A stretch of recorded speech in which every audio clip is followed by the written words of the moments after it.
ഓം ശാന്തി 21/8/2024 പ്രഭാതമുരളി. മധുരമായ കുട്ടികളെ, നിങ്ങളാണ് ചൈതന്യ ലൈറ്റ് ഹൌസ്. നിങ്ങൾക്ക് എല്ലാവർക്കും ബാബയുടെ പരിചയം നൽകണം. വീട്ടിലേക്കുള്ള വഴി പറഞ്ഞുകൊടുക്കണം. ചോദ്യം: മുന്നോട്ടു പോകവേ ഏതൊരു നിർദ്ദേശം, ഏതൊരു വിധിയിലൂടെ അനേകം ആത്മാക്കൾക്ക് ലഭിക്കാനിരിക്കുന്നു?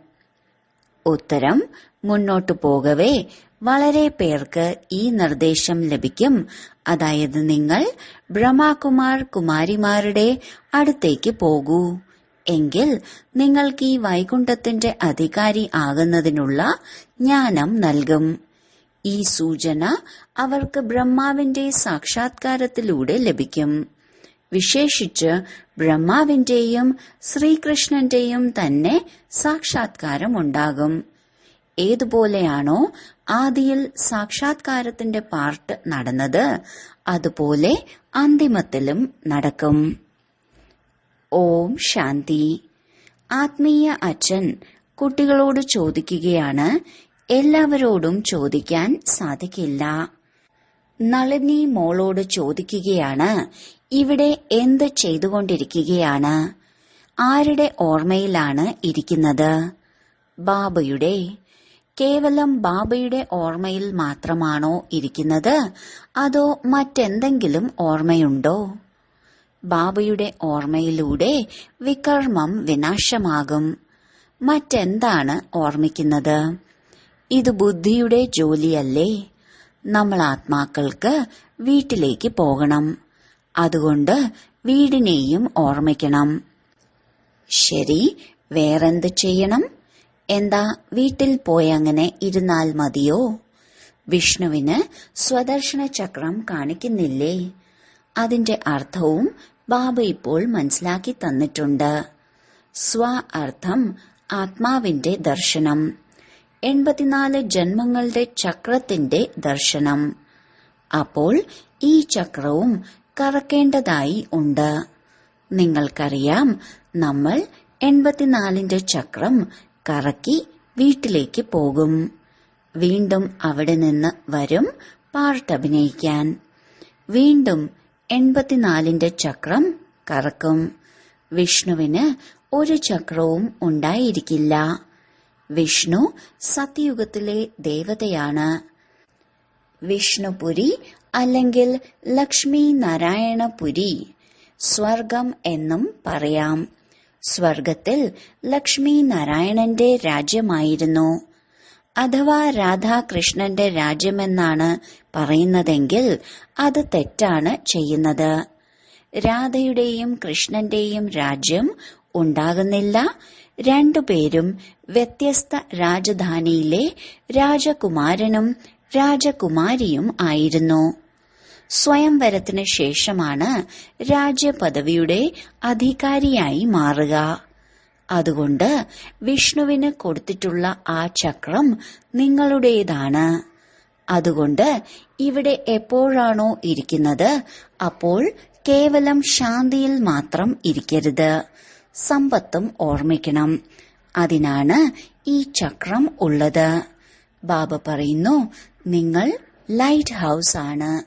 സംസാരിക്കുന്ന, സഞ്ചരിക്കുന്ന ലൈറ്റ് ഹൌസ് ആണ്. ഒരു കണ്ണിൽ ശാന്തിധാമവുമുണ്ട്, മറുകണ്ണിൽ സുഖധാമവുമുണ്ട്. രണ്ടിനെയും ഓർമ്മിക്കണം. ഓർമ്മയിലൂടെ പാപം മുറിയണം. വീടിനെ ഓർമ്മിക്കുന്നതിലൂടെ വീട്ടിലെത്തപ്പെടും. പിന്നീട് ചക്രത്തെയും ഓർമ്മിക്കണം. ഈ മുഴുവൻ ചക്രത്തിന്റെയും ജ്ഞാനം നിങ്ങൾക്ക് മാത്രമാണ് ഉള്ളത്. 84ന്റെ ചക്രം കറങ്ങിയിട്ടുണ്ട്. ഇപ്പോൾ ഇത് മൃത്യു ലോകത്തിലെ അന്തിമ ജന്മമാണ്. പുതിയ ലോകത്തെ പറയുന്നത് അമരലോകമെന്നാണ്. അമരം അർത്ഥം നിങ്ങൾ സദാ ജീവിച്ചിരിക്കുന്നു. നിങ്ങൾ ഒരിക്കലും മരിക്കുന്നില്ല. ഇവിടെയാണെങ്കിൽ ഇരിക്കുന്ന ഇരിപ്പിൽ അകാല മൃത്യു ഉണ്ടാകുന്നു, രോഗങ്ങൾ ഉണ്ടാകുന്നു. അവിടെ മരിക്കുന്നതിന്റെ ഭയമില്ല. എന്തുകൊണ്ടെന്നാൽ അമരലോകമാണ്. നിങ്ങൾ വൃദ്ധരാകുകയാണെങ്കിലും ജ്ഞാനമുണ്ട്, ഞാനിപ്പോൾ ഗർഭകൊട്ടാരത്തിലേക്ക് പോയി പ്രവേശിക്കും. ഇപ്പോൾ പോകുന്നത് ഗർഭ ജയിലിലേക്കാണ്. അവിടെ ഗർഭകൊട്ടാരമാണ് ഉണ്ടാകുക. അവിടെ ശിക്ഷ അനുഭവിക്കുന്നതിനായി പാപം ചെയ്യുന്നില്ല. ഇവിടെയാണെങ്കിൽ പാപം ചെയ്യുന്നുണ്ട്. ആ കാരണത്താൽ ശിക്ഷ അനുഭവിച്ച് പുറത്തു വന്നാൽ പിന്നെ പാപം ചെയ്യാൻ ആരംഭിക്കുന്നു. ഇത് പാപാത്മാക്കളുടെ ലോകമാണ്. ഇവിടെ ദുഃഖം മാത്രമാണ് ഉണ്ടാകുന്നത്. അവിടെ ദുഃഖത്തിന്റെ പേര് തന്നെ ഇല്ല. അതുകൊണ്ട് ഒരു കണ്ണിൽ ശാന്തിധാമവും മറുകണ്ണിൽ സുഖധാമവും വയ്ക്കൂ. നിങ്ങൾ ജന്മജന്മാന്തരം ജപതപങ്ങൾ ചെയ്താണ് വന്നത്. എന്നാൽ ഈ ജ്ഞാനം ഇല്ലല്ലോ. അതാണ് ഭക്തി. നിങ്ങൾക്ക് ഇതുപോലെ സതോപ്രധാനമാകാൻ സാധിക്കും എന്നതിനുള്ള യാതൊരു യുക്തിയും അതിൽ ലഭിക്കുന്നില്ല. ആരും അറിയുന്നില്ല. കേവലം കേട്ടിട്ടുണ്ട്. കൃഷ്ണ ഭഗവാനുവാച ദേഹസഹിതം. ഇത് ഗീതയുടെ വാക്കുകളാണ്. അത് വായിച്ചു കേൾപ്പിക്കുന്നുണ്ട്. അല്ലാതെ നിങ്ങൾ ഇതുപോലെ ആകൂ ഇങ്ങനെ പറയുന്നില്ല. കേവലം വായിക്കുന്നുണ്ട്. ഭഗവാൻ ഇങ്ങനെ പറഞ്ഞു പോയിരുന്നു. എപ്പോഴാണോ പതിതരെ പാവനമാക്കാൻ വേണ്ടി വന്നിരുന്നത് അപ്പോൾ. കേവലം ഗീതയിലാണ് പരമപിത പരമാത്മാവിന് പകരം കൃഷ്ണന്റെ പേര് എഴുതിയിട്ടുള്ളത്. ഇപ്പോൾ കൃഷ്ണനാണെങ്കിൽ രഥിയല്ലേ. എന്താ കൃഷ്ണന് രഥം വേണോ? കൃഷ്ണൻ സ്വയം ദേഹധാരിയാണ്. കൃഷ്ണന്റെ പേര് ആരാണ് വെച്ചത്? പേരിടൽ ചടങ്ങിലൂടെ എല്ലാവർക്കും പേര് വരുന്നു. ബാബയെയാണെങ്കിൽ കേവലം ശിവനെന്ന് മാത്രമാണ് പറയുന്നത്. നിങ്ങൾ ആത്മാക്കൾ ജനന മരണത്തിലേക്ക് വരുമ്പോൾ ശരീരത്തിന്റെ പേര് മാറുന്നു.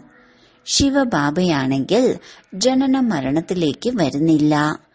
ബാബ സദാ ശിവൻ മാത്രമാണ്. ബിന്ദുവിടുമ്പോൾ ശിവനെന്ന് പറയാറുണ്ട്. ബിന്ദുവായ ആത്മാവാണെങ്കിൽ തീർത്തും സൂക്ഷ്മമാണ്. അഥവാ ആർക്കെങ്കിലും ആത്മാവിന്റെ സാക്ഷാത്കാരം ഉണ്ടാകുകയാണെങ്കിൽ പോലും മനസ്സിലാകില്ല. ദേവിയെ കണ്ട് സന്തോഷിക്കും. ശരി, ബാക്കി എന്തുണ്ട്? പ്രാപ്തിയൊന്നുമില്ല, അർത്ഥമില്ല.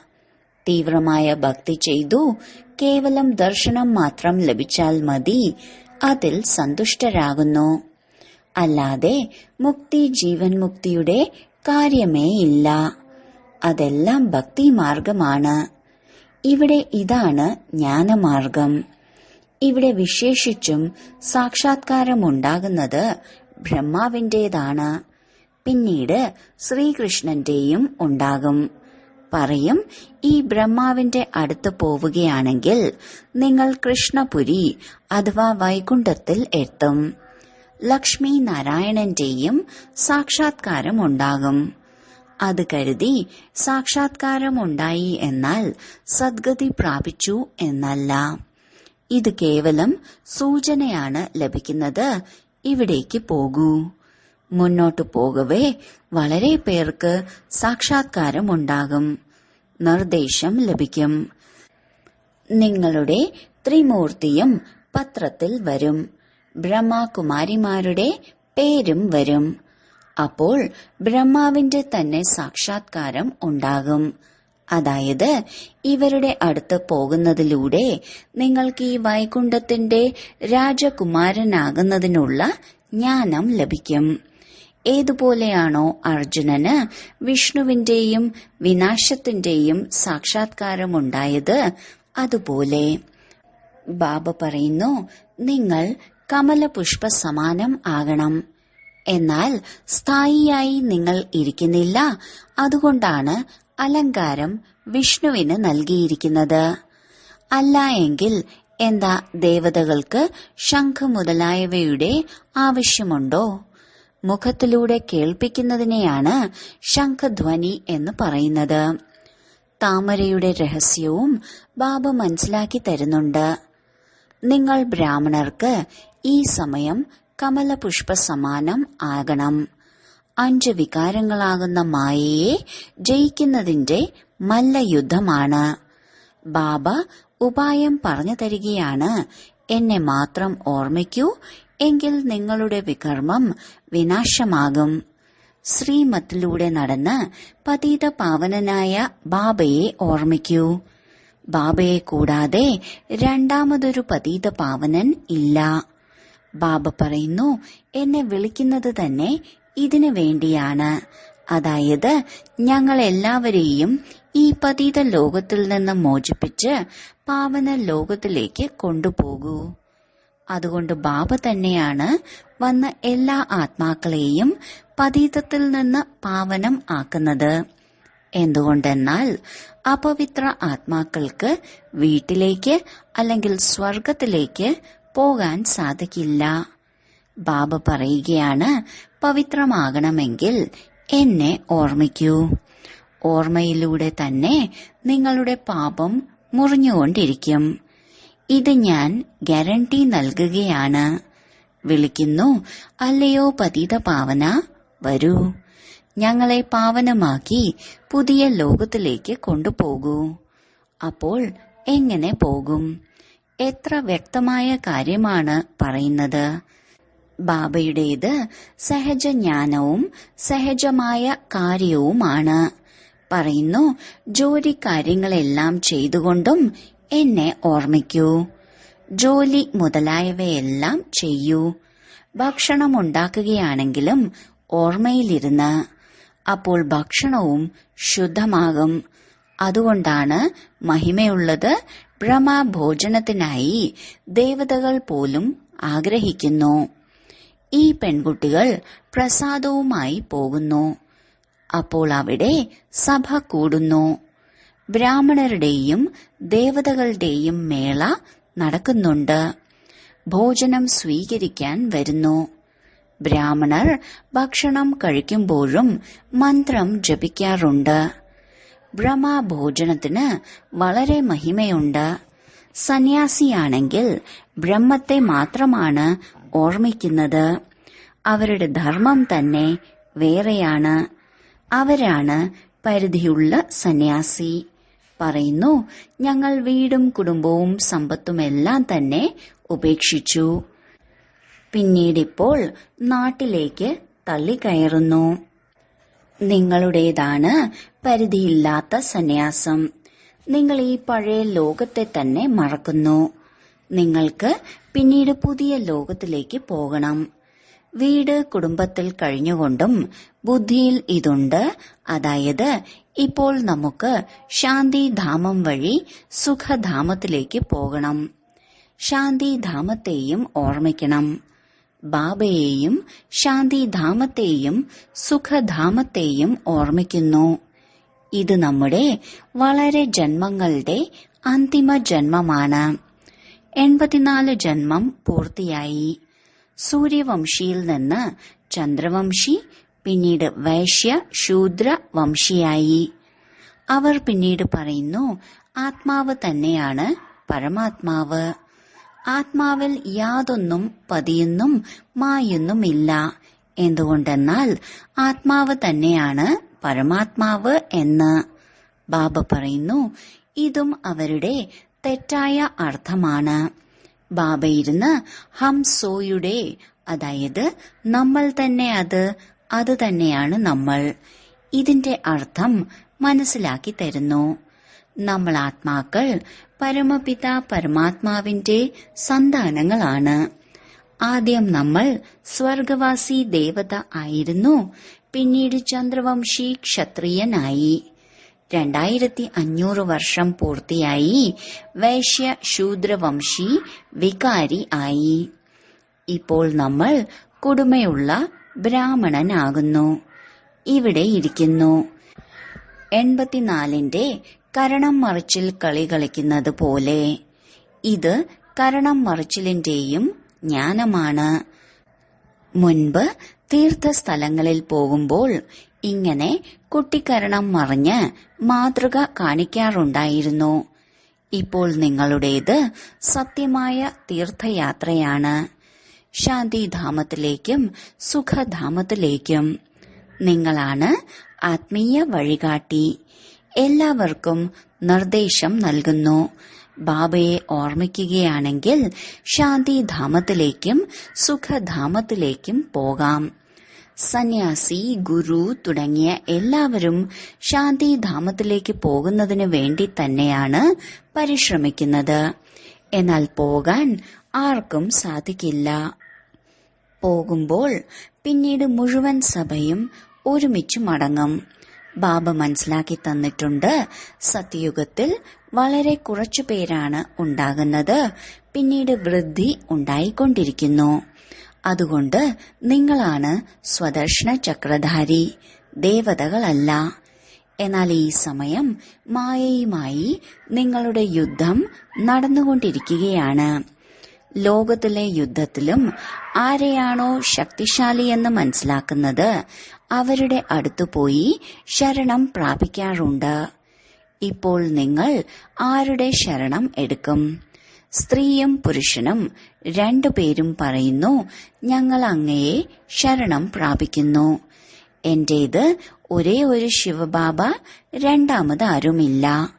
എല്ലാ ആത്മാക്കളുടെയും പിതാവ് ഒന്നല്ലേ? ആ ഒരാളുടെ മക്കളാണ് നിങ്ങൾ. സന്യാസിയും ഗുരുക്കന്മാരും ഒരാൾ മാത്രമല്ല ഉള്ളത്, അനേക ഭഗവാന്മാരാകുന്നു. ആരാണോ വീട്ടിൽ നിന്ന് പിണങ്ങിപ്പോയത് അവർ ഭഗവാൻ, പിന്നീട് വലിയ വലിയ ധനവാനും കോടിപതിയും പോയി അവരുടെ ശിഷ്യരാകുന്നു. പിന്നീട് മോശമായ ഭക്ഷണ പാനീയത്തിന്റെ സഭ കൂടുന്നു. തമോപ്രധാന മനുഷ്യരല്ലേ? ഹിന്ദുക്കൾക്കാണെങ്കിൽ അവരുടെ ധർമ്മത്തെക്കുറിച്ചേ അറിയില്ല. ബാബ മനസ്സിലാക്കി തരുന്നു, നിങ്ങൾ വാസ്തവത്തിൽ ആദി സനാതന ദേവീ ദേവതാ ധർമ്മത്തിലേതാണ്. എന്നാൽ പതീതമായിരിക്കുന്നു. അതുകൊണ്ട് സ്വയത്തെ ദേവതയെന്ന് പറയാൻ സാധിക്കില്ല. ആ ധർമ്മം തന്നെ ലോപിച്ചു പോയിരിക്കുന്നു. മനുഷ്യർ എത്ര വികാരിയും ക്രിമിനൽ ദൃഷ്ടിയുള്ളവരും ആണ്. ഒരു മന്ത്രി ബാബയുടെ അടുത്ത് വന്നിരുന്നു, പറഞ്ഞു, എന്റേത് ക്രിമിനൽ ദൃഷ്ടിയാണ്. ഇപ്പോൾ ബാബ മനസ്സിലാക്കി തരുന്നു, കുട്ടികളെ സിവിൽ ദൃഷ്ടി ഉള്ളവരാകൂ. ഏതുവരെ ക്രിമിനൽ ദൃഷ്ടി വരുന്നുണ്ടോ അതുവരെ നിങ്ങൾ പതീതമാണ്. സ്വയത്തെ സഹോദരനാണ് എന്ന് മനസ്സിലാക്കൂ. അപ്പോൾ ആ ക്രിമിനൽ ദൃഷ്ടി ദൂരെ പോകും. നമ്മൾ ആത്മാവ് സഹോദരങ്ങളാണ്. ആത്മാവിന്റെ സിംഹാസനം ഈ ഭൃക്കുട്ടിയാണ്.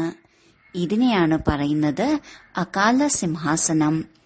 അകാലനായ ആത്മാവ് ഈ സിംഹാസനത്തിൽ വിരാജിതനാണ്. ശരീരമാണെങ്കിൽ മണ്ണിന്റെ ബിംബമാണ്. മുഴുവൻ പാർട്ടും ആത്മാവിൽ തന്നെയാണ് നിറഞ്ഞിരിക്കുന്നത്. ബാബ പറയുന്നു, ഞാൻ 5000 വർഷങ്ങൾക്ക് ശേഷമാണ് വരുന്നത് നിങ്ങൾ കുട്ടികൾക്ക് സമ്പത്ത് നൽകാൻ. നിങ്ങൾക്കറിയാം, നമ്മൾ ഹെൽത്ത്, വെൽത്ത്, ഹാപ്പിനെസിന്റെ സമ്പത്തെടുക്കാനാണ് വന്നിരിക്കുന്നത്. സത്യയുഗത്തിൽ അളവില്ലാത്ത ധനം ലഭിക്കുന്നു. നിങ്ങൾ 21 ജന്മം ദേവത ആകുന്നു. വാർദ്ധക്യത്തിലെത്താതെ ആരും മരിക്കുകയില്ല. ഇവിടെയാണെങ്കിൽ ഇരിക്കുന്ന ഇരിപ്പിൽ പെട്ടെന്ന് മരിച്ചു പോകുന്നു. ഗർഭത്തിൽ വെച്ചു പോലും മരിച്ചു പോകുന്നു. അവിടെയാണെങ്കിൽ ദുഃഖത്തിന്റെ പേരേ ഉണ്ടായിരിക്കില്ല. അതിനെ പറയുന്നത് സുഖധാമം, രാമരാജ്യം എന്നാണ്. ഇതാണ് ദുഃഖധാമം, രാവണരാജ്യം. സത്യയുഗത്തിൽ രാവണൻ ഉണ്ടായിരിക്കുകയില്ല. അപ്പോൾ ഈ 84ന്റെ ചക്രവും നിങ്ങൾക്ക് ബുദ്ധിയിൽ ഓർമ്മ ഉണ്ടായിരിക്കും. വളരെ സന്തോഷമുണ്ടായിരിക്കും. നിങ്ങൾക്കറിയാം, നമ്മൾ പുതിയ വിശ്വത്തിന്റെ അർത്ഥം സത്യയുഗത്തിന്റെ അധികാരി ആകുന്നവരാണ്. ഗീതയിലും ഭഗവാനുവാച ഇല്ലേ? അല്ലയോ കുട്ടികളെ, ദേഹസഹിതം ദേഹത്തിന്റെ എല്ലാ ബന്ധങ്ങളെയും ഉപേക്ഷിക്കൂ. സ്വയത്തെ ആത്മാവെന്ന് മനസ്സിലാക്കി എന്നെ മാത്രം ഓർമ്മിക്കൂ. നിങ്ങളുടെ കൂട്ടുകാരനായ ഈശ്വരനാണിത്. അല്ലാഹുവിന്റെയും അലാവുദ്ദീന്റെയും ഹാത്തം തായിയുടെയും നാടകം എല്ലാം ഈ സമയത്തേതാണ്. ഇപ്പോൾ മനുഷ്യർ എത്രയാണ് തല പുകച്ചുകൊണ്ടിരിക്കുന്നത്. കുറച്ചു കുട്ടികളെ ജനിക്കാവൂ. പരിധിയില്ലാത്ത ബാബ എത്ര കുറയ്ക്കുന്നു. മുഴുവൻ വിശ്വത്തിലും സത്യുഗത്തിൽ 9 ലക്ഷം പേരായിരിക്കും അവശേഷിക്കുക. ബാക്കി ഇത്രയും കോടി മനുഷ്യർ ഉണ്ടായിരിക്കുകയില്ല. എല്ലാവരും മുക്തിധാമം ശാന്തിധാമത്തിലേക്ക് പോകും. ഇതാണെങ്കിൽ അത്ഭുതത്തിന്റെ കാര്യമല്ലേ. ശാസ്ത്രങ്ങളിൽ പിന്നീട് കൃഷ്ണനെ പ്രതി ഹിംസാത്മകമായ കാര്യങ്ങൾ എഴുതിയിരിക്കുന്നു. എല്ലാവരെയും സ്വദർശന ചക്രം കൊണ്ട് വധിച്ചു. ഇതും ഗ്ലാനിയല്ലേ. എത്ര ഹിംസകനാക്കിയിരിക്കുന്നു. നിങ്ങൾ ഡബിൾ അഹിംസകരാകുന്നു. കാമകഠാര പ്രയോഗിക്കുക, ഇതും ഹിംസയാണ്. ദേവതകളെയാണെങ്കിൽ പവിത്രമെന്നാണ് പറയുന്നത്. യോഗബലത്തിലൂടെ വിശ്വത്തിന്റെ അധികാരി ആകാമെങ്കിൽ എന്താ യോഗബലത്തിലൂടെ കുട്ടികൾക്ക് ജന്മം കൊടുക്കാൻ സാധിക്കില്ലേ? സാക്ഷാത്കാരമുണ്ടാകും. ഇപ്പോൾ കുട്ടി ഉണ്ടാകണം. ബാബ മനസ്സിലാക്കുന്നുണ്ട്. ഇപ്പോൾ ഈ പഴയ ശരീരം ഉപേക്ഷിക്കും. പിന്നീട് വായിൽ സ്വർണക്കരണ്ടിയോടെ ജനിക്കും. നിങ്ങളും മനസ്സിലാക്കുന്നു. നമ്മൾ അമരലോകത്തിൽ ജന്മമെടുക്കുമ്പോൾ വായിൽ സ്വർണക്കരണ്ടി ഉണ്ടായിരിക്കും. പാവപ്പെട്ട പ്രജകളും വേണ്ടേ? ദുഃഖത്തിന്റെ യാതൊരു കാര്യം തന്നെ ഉണ്ടായിരിക്കില്ല. പ്രജകളുടെ അടുത്ത് ഇത്രയും ധനവും വസ്തുവൈഭവങ്ങളൊന്നും ഉണ്ടായിരിക്കില്ല. ബാക്കി അതേ സുഖമായിരിക്കും. ആയുസ് വലുതായിരിക്കും. രാജാവ്, റാണി, ധനവാനായ പ്രജ എല്ലാവരും വേണ്ടേ? ശരി, വളരെ കാലത്തെ വേർപാടിന് ശേഷം തിരിച്ചുകിട്ടിയ മധുരമധുരമായ കുട്ടികളെ പ്രതി മാതാവും പിതാവുമായ ബാബ്ദാദയുടെ സ്നേഹസ്മരണയും സുപ്രഭാതവും. ആത്മീയ അച്ഛന്റെ ആത്മീയ കുട്ടികൾക്ക് നമസ്കാരം. ധാരണയ്ക്കുള്ള മുഖ്യസാരം: 1. ബാബയുടെ ഓർമ്മയോടൊപ്പമൊപ്പം സന്തോഷത്തിൽ കഴിയുന്നതിനു വേണ്ടി 84ന്റെ ചക്രത്തെയും ഓർമ്മിക്കണം. സ്വദർശന ചക്രം കറക്കണം. ഭഗവാനെ തന്റെ സത്യമായ കൂട്ടുകാരനാക്കണം. 2. ഡബിൾ അഹിംസകരാകുന്നതിനു വേണ്ടി ക്രിമിനൽ ദൃഷ്ടിയെ മാറ്റി സിവിൽ ദൃഷ്ടി ആക്കണം. നമ്മൾ ആത്മാക്കൾ സഹോദരങ്ങളാണ്. ഇത് അഭ്യസിക്കണം. വരദാനം: സർവശക്തിവാനായ ബാബയെ കമ്പൈൻഡ് രൂപത്തിൽ കൂടെ വയ്ക്കുന്നവരായ സഫലതാമൂർത്തിയായി ഭവിക്കട്ടെ. ഏത് കുട്ടികളോടൊപ്പമാണോ സർവശക്തിവാൻ ബാബ സംയുക്ത രൂപത്തിലുള്ളത്, അവർക്ക് സർവശക്തികളുടെ മേലും അധികാരമുണ്ട്. മാത്രമല്ല, എവിടെ സർവശക്തിവാനുണ്ടോ അവിടെ സഫലത ഇല്ലാതിരിക്കുക അസംഭവ്യമാണ്. സദാ ബാബയോടൊപ്പം സംയുക്തമായി ഇരിക്കുന്നതിൽ കുറവുണ്ടെങ്കിൽ സഫലതയും കമ്മിയായിരിക്കും. സദാ കൂട്ട് നിറവേറ്റുന്ന അവിനാശിയായ കൂട്ടുകാരനെ കമ്പൈൻഡാക്കി വെക്കുകയാണെങ്കിൽ സഫലത ജന്മസിദ്ധ അധികാരമാണ്. എന്തുകൊണ്ടെന്നാൽ സഫലത മാസ്റ്റർ സർവശക്തിവാന്റെ മുന്നിലും പിന്നിലും കറങ്ങിക്കൊണ്ടിരിക്കും.